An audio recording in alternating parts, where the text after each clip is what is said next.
Hey, so I just wrote down the emotional state chart with the frequencies and the view of life. God, I forgot to write down the source of it, but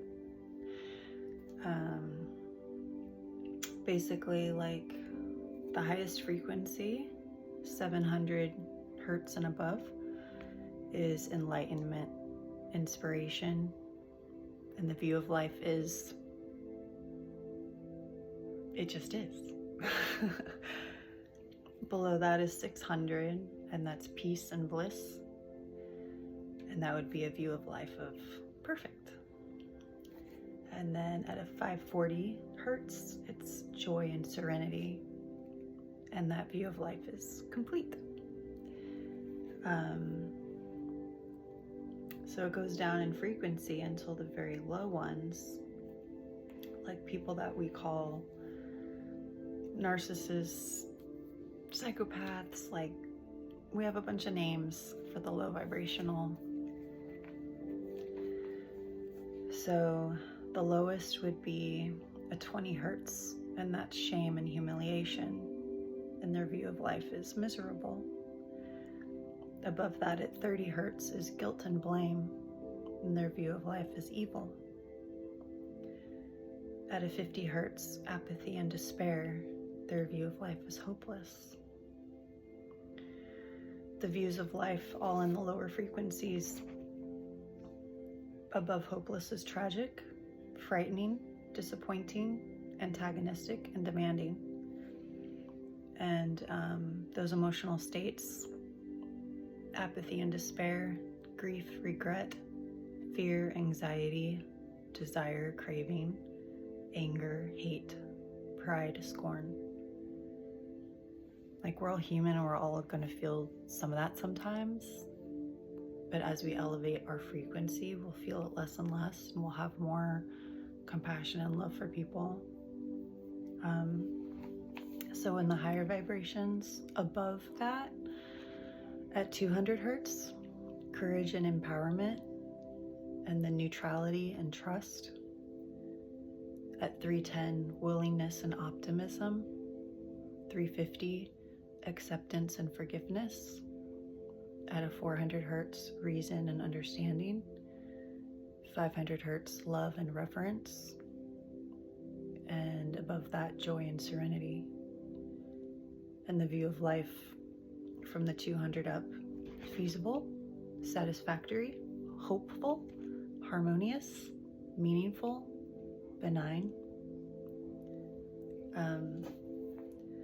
So the lower vibrationals, it's like destructive, contracted energy, and it's a place of weakness and a place of like forcing.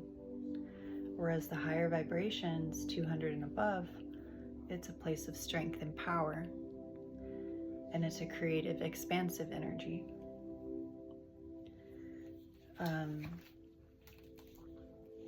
So one of the ways I worked on my stuff, because I've been all the way down to shame, that's for sure. Like if there was a feeling that felt yucky, like if it feels yucky, that's a sign of our body telling us like, no, this is not in alignment with us. So I used to like look up in the dictionary, look in the thesaurus, okay, well, what's the opposite of this? That, okay, well, let me try and be that. How can I be that? So that's how I like slowly worked on myself. Because one of the first, I know I've shared this before, but one of the first things I noticed in a person, I think it was an ESTJ, I was like, wow, like he's really resilient. And I was like, I'm not. I'm really weak. Like I'm very emotionally weak, and like I'm so fragile, and I just fucking feel destroyed all the time. So what do I need? I need resilience. So I started working on that.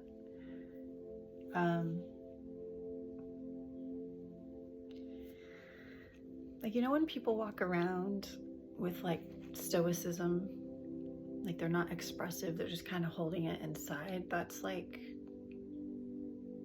a defense mechanism, you know? like they're having control over their face. They want to protect themselves from the outer world. And yeah, most of us have had experiences that make us feel that way. Like, yeah, I need to like close myself off. I need to protect myself. But the more you get out of that fear mind state and step into courage and faith and hope and trust in yourself that, hey, you know what? If someone comes at me a certain way, I'm strong enough to handle this. Like, if I love someone and they break my heart, like, I'm gonna be all right, you know? So operating out of love, you know? So I came across this video because I think sometimes brand new videos with like people you've never seen before just kind of pop up in your feed, and I feel like that's a sign from the universe. So even if I don't feel like watching it, I'm like, okay, the universe is telling me, so I'm watching it. So this one popped up from a girl, her name is Nehal Patel, and she was talking about group 7. I did a quick little Google search and nothing came up. Well, not a Google search, I asked my chatbot. And the chatbot didn't know shit. So I don't know, I'll have to like see if I can find something in the future, but I wrote it down. She was talking about group 7 of humans, and I don't know, I felt like this really aligned with me. So she said, group 7, you all are gonna have soulmates, and you will eventually have a long relationship and financial abundance, and it'll come easily. People get insecure around you because you're so beautiful. And that doesn't mean like physically beautiful, it's just like the beauty is inside, you know what I mean? You're a nature lover, animals feel safe around you, babies smile at you, you are so kind, you've passed a test and completed a cycle, which is why this video came. You have queen or king energy. People are scared of you because your aura is pure white and or gold. There's lots of eyes on you. Lots of people and monitoring spirits want an update on you. You need to have a plan and know where you're going. You've been targeted your whole life. Your aura is intimidating. You've had stalkers and people be obsessed with you. After trials and tribulations, you will have a full married life. Looking forward to that. I've wanted that all my life. You can see what others can't. Take the leap of faith and take risks. You do the hard things. You save people and they don't save you. You've had lots of trauma, and that was character development. That's for sure. You are full of light. You bring light to the room. You need hugs. You're full of love, and you want to give love to everyone. That's true. You have lots of dreams, and you will have generational wealth, and you've thought about adopting kids or animals or something. You're productive, smart, clairvoyant, you can predict things, you can feel people's aura, you have healing powers in your touch, and your life purpose is to help people, to touch hearts, to make people feel loved and less alone. That's really true, because I feel like I know what it feels like to be alone and to not feel loved, and to feel alone, you know, and I wouldn't want someone to feel that way. I've heard a lot of ISTPs are like that. It's FE inferior. Protect your energy. Not everyone's meant for you. You can do cleansing, burn sage, have salt water around, get a dream catcher, do protection rituals, and don't just hug or touch anyone. Yeah, I think that's I mean, obviously, I already knew this and I've said this a million times, but with jiu-jitsu, like, that was hard because you're like touching people, like their energy is all up on your energy, and that was really hard for me. But it makes sense. Like, you know how they say, like, when you have sex with someone, you kind of like intertwine your energies and then your DNA and all that stuff. Like, yeah, so imagine if I feel that way just from like jiu-jitsu, imagine how I feel like having sex with someone. It's a big deal, huge deal. So one of the things I've been doing lately with just journaling, I haven't really done a whole lot of journaling like in depth lately, like, until tonight, but I've just been writing down like, I embody love, love flows to me, money flows to me, I am abundant, I attract beauty, and all the stuff, because my understanding right now is that that heart portal, when you open your heart and you finally like forgive and like all that other junk is out of there, it's like healed, and you're living your life purpose and you're living your full authenticity, that the money flows to you. Like it's just like attracted to you because the money is aligned with your frequency. So if you're having trouble with money, work on your energy frequency, work on your heart, opening your heart, clearing out all the stuff, the clutter, the yuckiness, clear it out. When you live with an open heart, live your purpose, the money will flow naturally, because it's just how our universe works. So I guess I'll share my writing for tonight. Some of it I probably don't want to share, but whatever. So, okay. I feel myself healing, more peace, more alignment. It feels good. I do want the ENFP to return in a healthier state of mind and to give me all I deserve. However, I release outcomes. I trust that things will happen the way it's supposed to, and when it's supposed to. I choose faith over fear. Yes to faith. Beautiful squirrel encounter this morning that led me to run into the ENTP on his bike. Haha, universe orchestrated that. It so did. Good one, universe. So I shared my truth and he took half responsibility. I am a man, he said. I roll. Anyway, the point was to speak up for myself. Good job, Jen. It wasn't hard. We did it, and we have learned how to use our words well. That squirrel today, I think, was showing aggression. Maybe he was scared. I spoke to him and eventually calmed him down. My words hold power. I radiate calmness and gentleness. I am a healer. Look what I did with my ex-ENTP.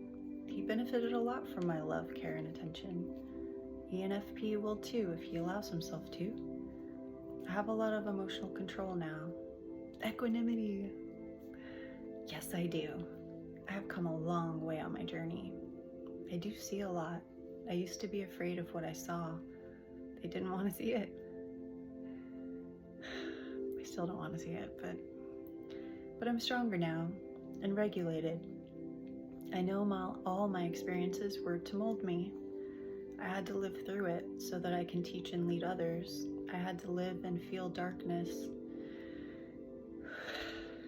so that I understand what it feels like, so I can hold on to compassion for others.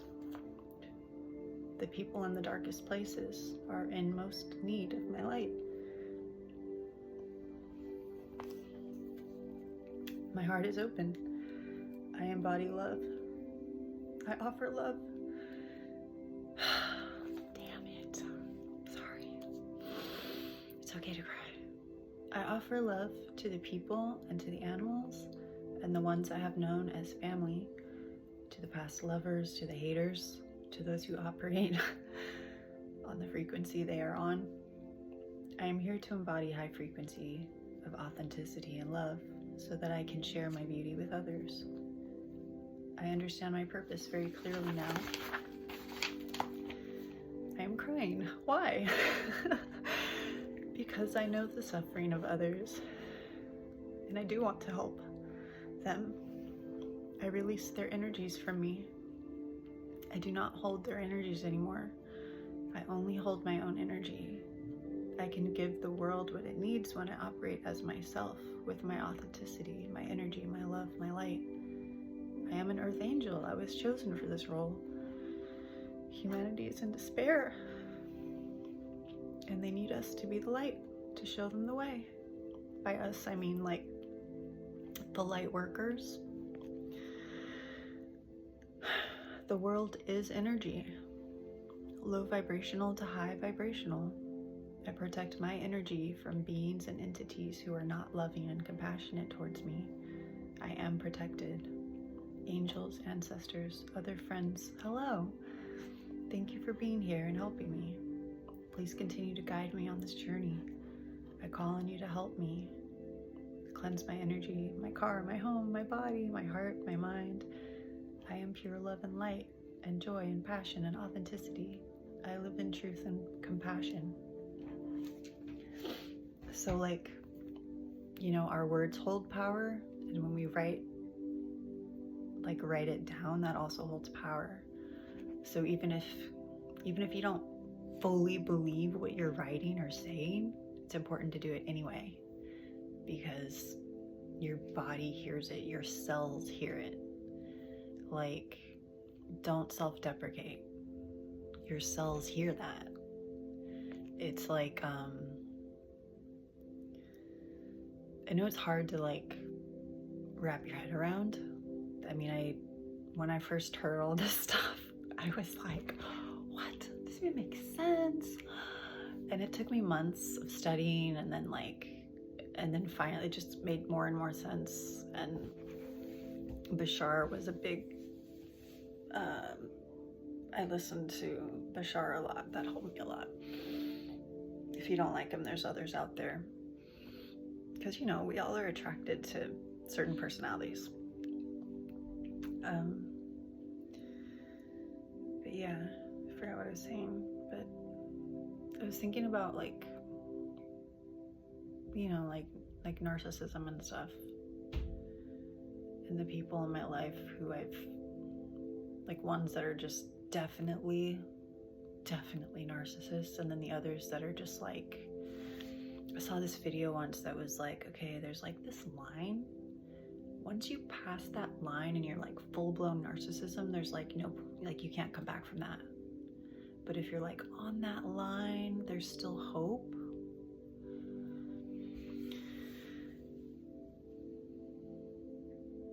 I do think I've met a few people that were definitely beyond the line, but I think a lot of them still had hope, you know?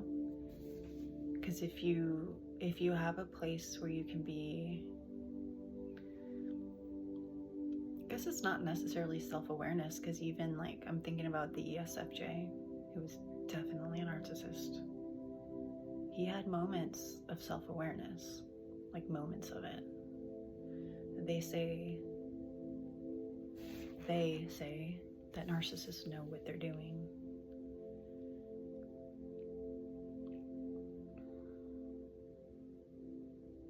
I mean, when I was younger, God, I mean, I definitely had, I would say that I was kind of like a nightmare. Just, I thought I had like borderline personality. I thought I was bipolar. The psychiatrist and the psychologist, they said I wasn't, which was good. And maybe putting people into boxes like that isn't necessarily a good thing, because if they would have put that label on me, I think that would have really affected me in a negative way.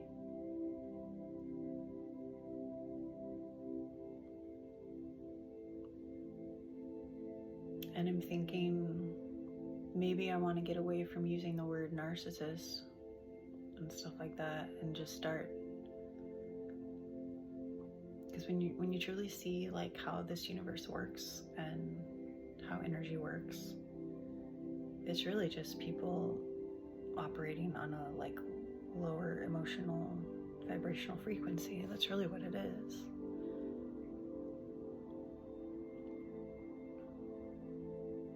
And I think what I can do is do my best to elevate my frequency and just kind of live by example. I mean, when you're a parent, your kids, they're not gonna so much do what you say, they're gonna do what you do.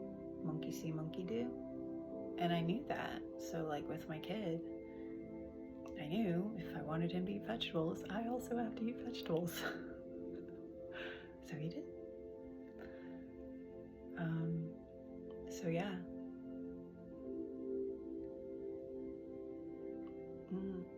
It is hard.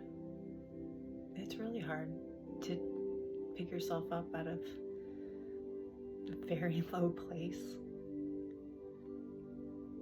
But that's also kind of what we're here for.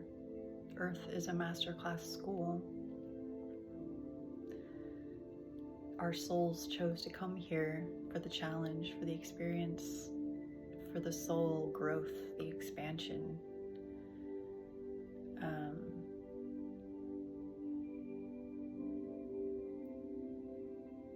And with my twin flame, the ENFP, I'm not exactly sure how it works, but I feel like we can see through each other, kind of. So I don't know if like we're actually the same soul split in half, if that's what that means. And I read that like one of them is supposed to be like the good one, and the other one's supposed to be like the bad one, or like the angel and the devil, you know, like the polar opposites. And then you're supposed to come together because we both have our own lessons. Like, I had to learn how to love myself. I mean, he has to learn how to love himself too, but it like, we portrayed that differently. I was more, I'm gonna give to you and love you. And he was like, whoa, like, no, like, get away from me. But we both loved each other, but it was like, I was chasing, he was running, the runner chaser. And then I think we're supposed to, it sparks our own growth. And me, I had to leave so that I could grow. And then he could be like, oh shit, I lost her. I lost like the best woman of my life. Yeah. And so he should be going through his own growth. We can always choose not to. We have our own free will. But spirit, source, God, universe is gonna keep kind of like throwing shit at you until you start like, yo, you have this contract, man. You're here to grow, dude. If you don't choose to grow, I'm gonna keep hitting you with all this shit until you decide to do it. Like this morning, I knew that I needed to eventually talk to that man to be like, you know, felt uncomfortable, but I was avoiding it. So what did the universe do? It was like, no more avoiding it. Here you go. I could have chosen to not do it, but I chose to do it because I knew I had to. I knew that it was in my best interest. It's part of my growth journey. I need to do it. We all know, like, we all have psychic abilities. We all have these really beautiful minds and hearts, and we all have that capability. But when we come here, we forget all that stuff. That's part of the game. We're supposed to forget. And part of the task is remembering.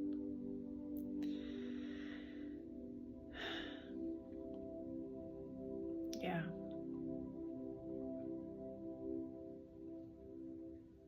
I feel like I have so much more to say, but maybe we'll save it for another day. Anyway,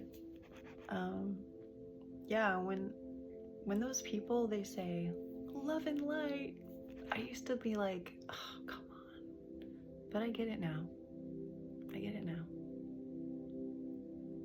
I mean, I'm sure some people don't embody it and they just say it, but when you actually are embodying love and light and like you genuinely want to give that, like, it makes sense. I get it. And it doesn't make any of us perfect. I'm never gonna be perfect. Never. Except perfectly myself. I'm here to be perfectly myself. So, and that's all we can do is be perfectly ourselves. So, anyway, I do hope that anyone watching this or anyone not watching this, you know, I hope you're having a good day. And if you're not, I hope you're able to take a lesson from it and use it to grow in some way. Because there's always a light. There's always a light. We can't always see it, but it's there and we can reach it and we can become it. We are it. We just have to remember that we are light. So, okay, good night.